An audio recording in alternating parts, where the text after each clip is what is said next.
Hey friends, it's Robin. Welcome back to my channel. Today is the video that I've been looking forward to all of 2022, and that is my favorite books of the year. I had my best reading year by a mile in 2022. Not only did I pass 200 books for the first time ever, I went way past it. I think at the end of the year, I got to around 225 books. I blew away my previous best year, which was like 180 books. And on top of that, I had so many five-star books.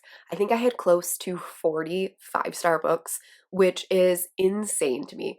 I read so many good books. So getting this down to a top 10 was impossible.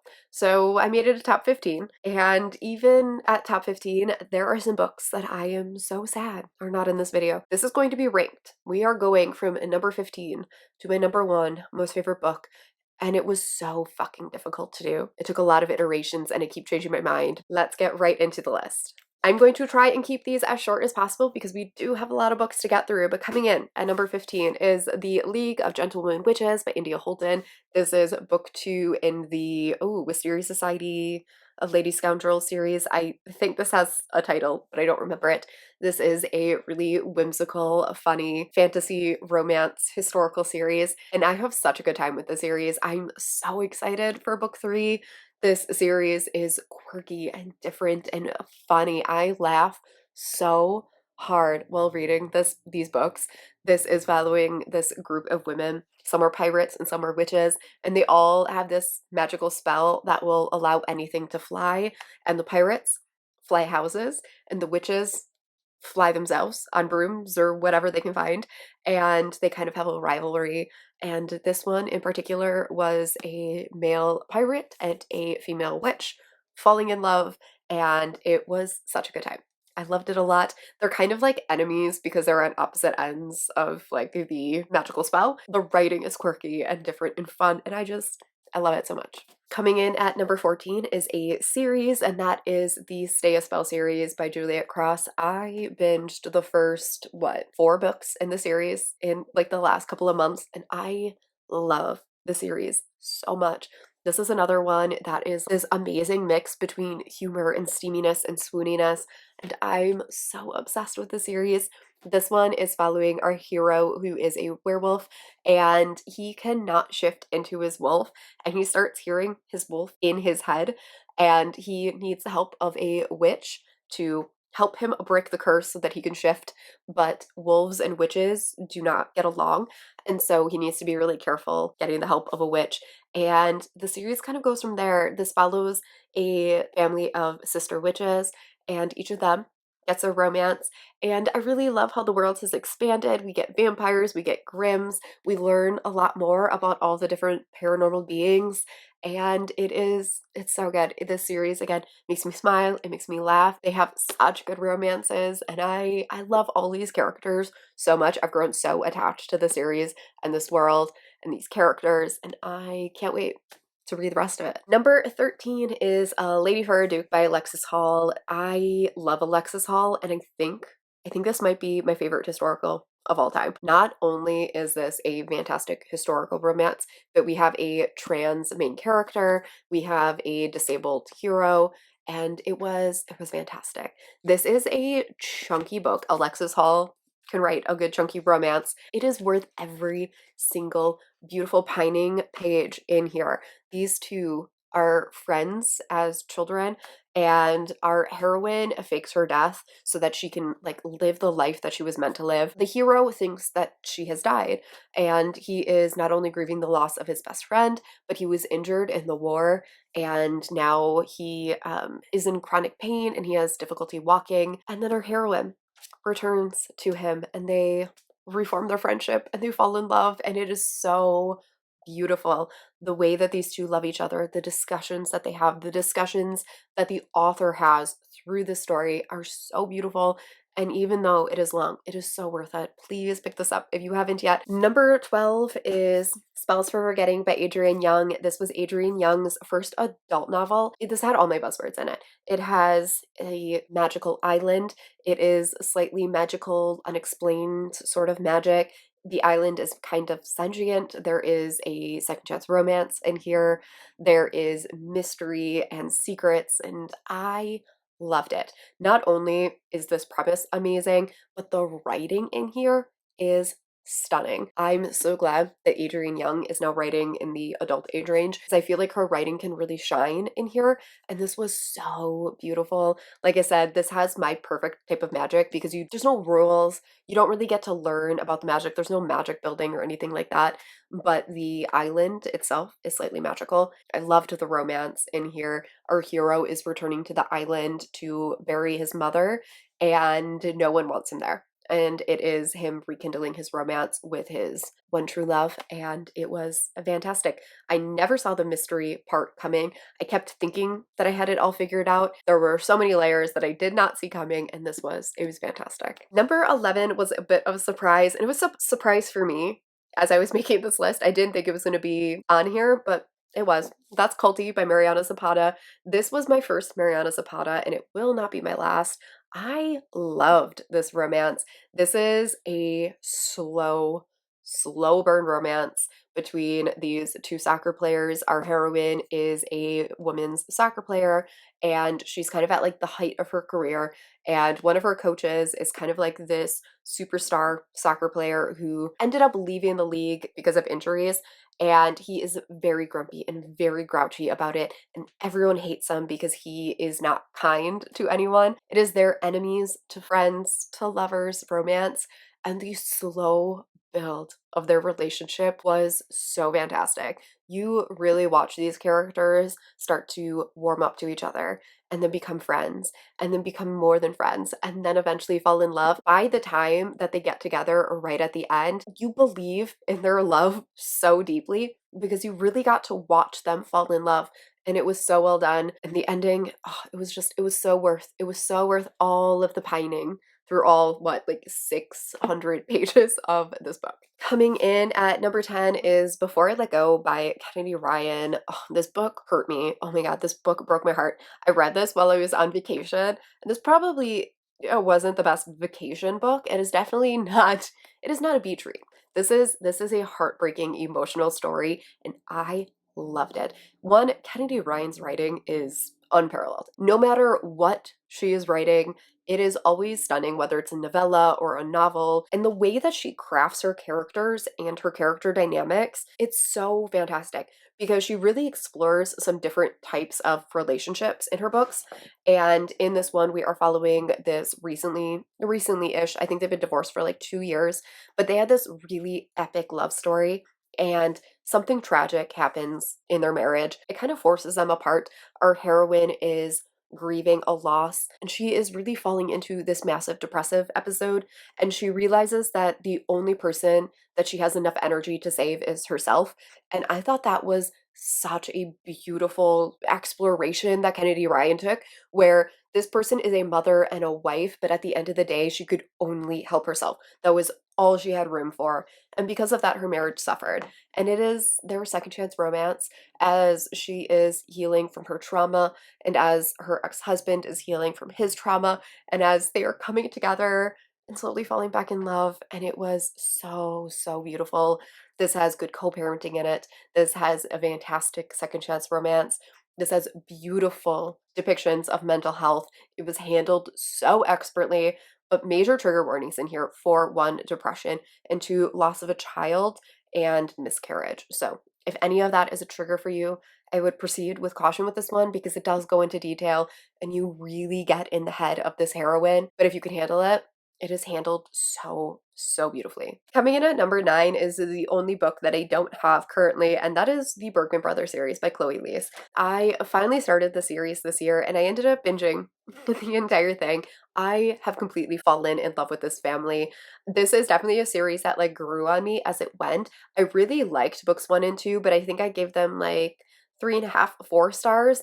But by the time that we got to book 3, they've all been 5 stars. I have fallen in love, like I said, with this family. Chloe Leese always has amazing representation in her books, and she takes such care with her representation. She has neurodiverse characters, she has chronically ill characters, she has disabled characters. It is just so fantastic. This is definitely a series that you should read in order so that you can fall in love with this family. All of them are standalones and they are beautiful on their own, but the way that you get to know this family and all of these friendships and these characters, you get so much more out of the book as you go through the series, and I'm so glad that she is hinting at continuing on with this series as like a second generation because I don't want to leave this world. Number 8 was another shocking one, and that is Loot by Jennifer Thorne. I read this in October for spooky season.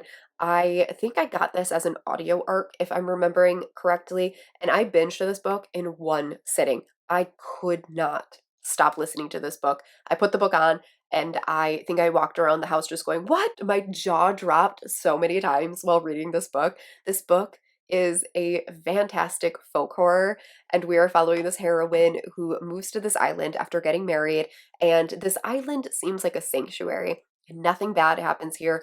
Everybody is protected. There is a war raging around them, and nobody on the island ever gets injured. War never comes there. But there is a sacrifice that must be made for their protection. And every 7 years, 7 people must die. And our heroine thinks that it's all fake until the day arrives and she gets stuck on the island and things happen. Things happen. And this author went there and it shocked me and I was blown away. The writing is beautiful. The horror elements were so fantastic. And I love this book. More people need to read this book. I don't know how this book doesn't have more readers, but it is so fantastic. This cover is stunning. It's one that I want more people to read because it is so, so good. Number 7 is The Very Secret Society of Irregular Witches by Sangu Mandana, and this is possibly the coziest, sweetest book I have ever read, and it is beautiful. This has not only an amazing Grumpy Sunshine romance, but it has a found family that I loved, one of my favorite found families of all time.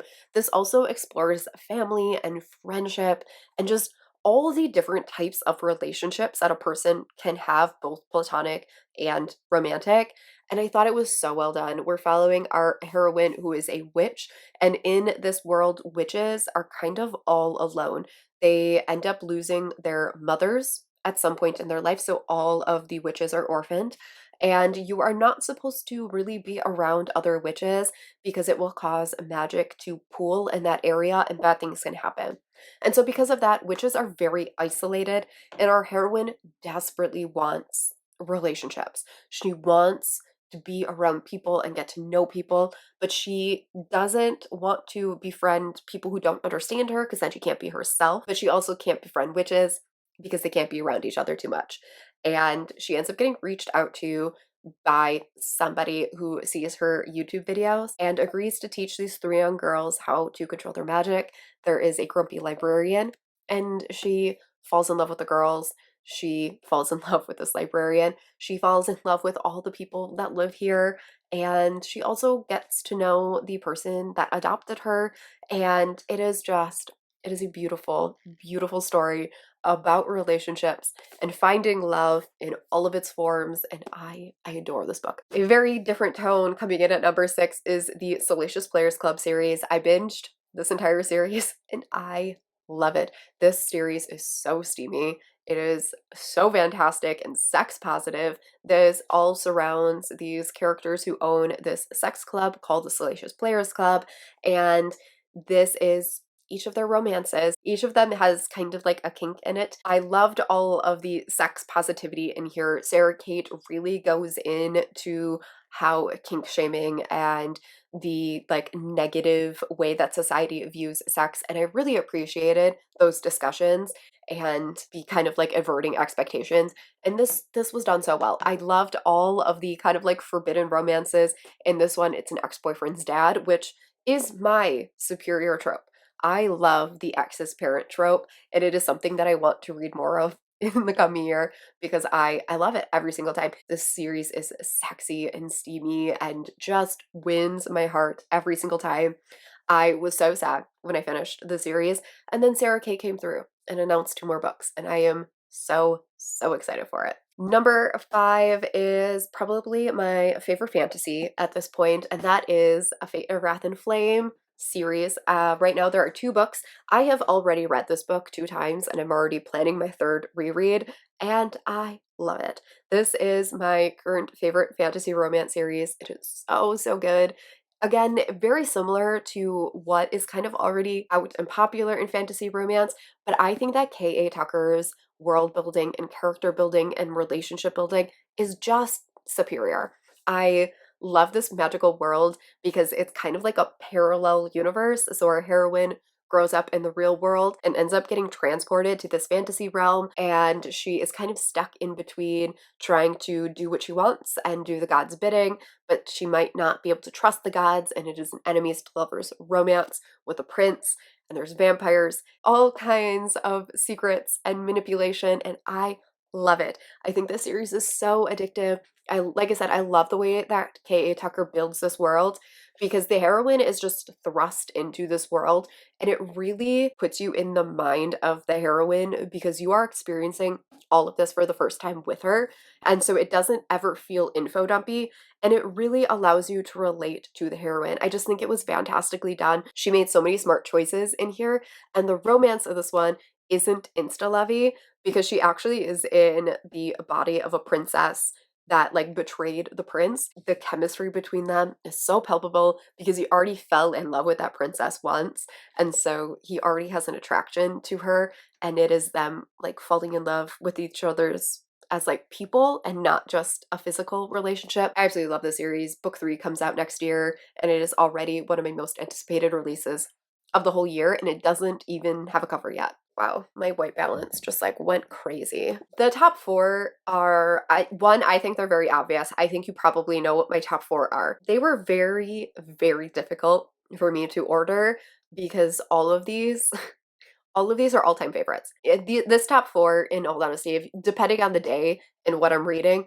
this could probably change because, like I said, these are all top all-time favorite books of mine. So, number 4 is the Necessary Evil series. This series became my entire personality when I read Unhinged. I'm obsessed with Mulvaney Brothers. This is the moment that I realized that a soft serial killer is what I want in all my books. I love it.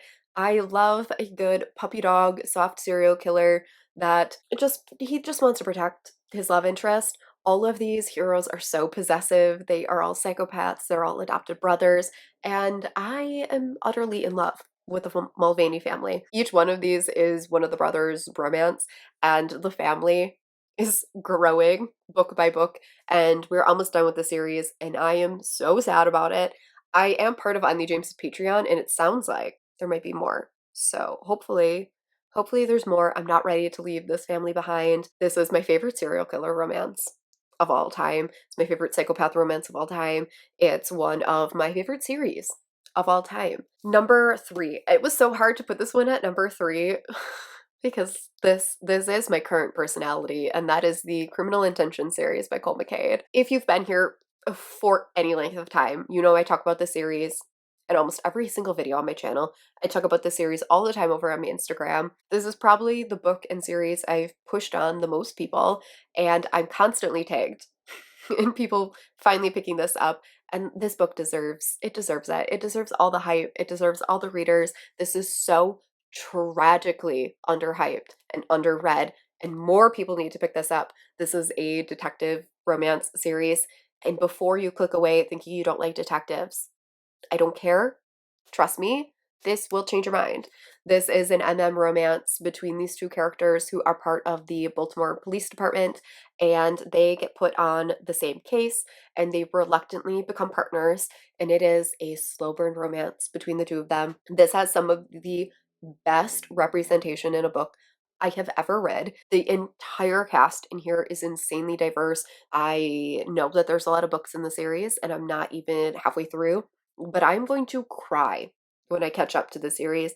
I don't know how many books are going to be in the series. I don't know if it's done, but I never want to leave this world. I never want to leave these characters. I love this. I love this series and book with my whole heart. Number 2, I went back and forth on my number 2 and my number 1 a whole bunch of times. If you watched my mid-year freakout tag, you already know this top 2 because it hasn't changed since. But number 2, You and Me by Tal Bauer. I love this book. I have a vlog where I cry while reading this book.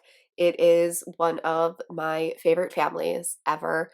I love this romance. This is a single dad romance that is following these two dads who have very different relationships with their sons, and their sons are best friends and football players. And it is the two of them coming together, helping each other through some things that are happening during their son's final years in high school. And it is that forming this family, and it is so beautiful. I loved the relationship, not only the relationship between the two main characters, but their relationships with their sons and then their sons' relationships to each other. And just this whole book just had so many beautiful moments in it. It is following two older characters who are still discovering their sexuality, and I loved the way that sexuality is discussed in here and the way it is portrayed. I loved the dynamics between the characters and their sons, and the way that these two parents were really struggling with the fact that their entire identities up until this point have been surrounding being a father, and how that is changing now that their sons are getting older. This also started me on my Tal Bauer binge and love for Tal Bauer, who I consider my new favorite author right now. And then my number one favorite book. This is a book that made me cry the hardest. It has left it has left a dent on my heart, and that is Still Beating by Jennifer Hartman. I have never cried so hard while reading a book. I sobbed uncontrollably, and I've never left a book feeling so strongly that these two were meant to be together. These two were soulmates, and I love them so much. Probably one of my favorite couples of all time. Is a very dark, forbidden romance following a heroine who is kidnapped along with her sister's fiance, and the two of them are kept in a basement and forced to do some pretty terrible things, and terrible things are forced upon them.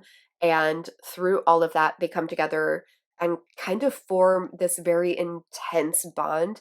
And once they get out of that situation, it is them dealing with that trauma and realizing that they can't go back to their own lives, and that they have been forever changed by what they've been through. And that trauma really bringing them together, and realizing that they need to rely on each other in order to get through this. I loved the way that the mental health aspects of this were handled. This definitely does not fall into the love cures all trope.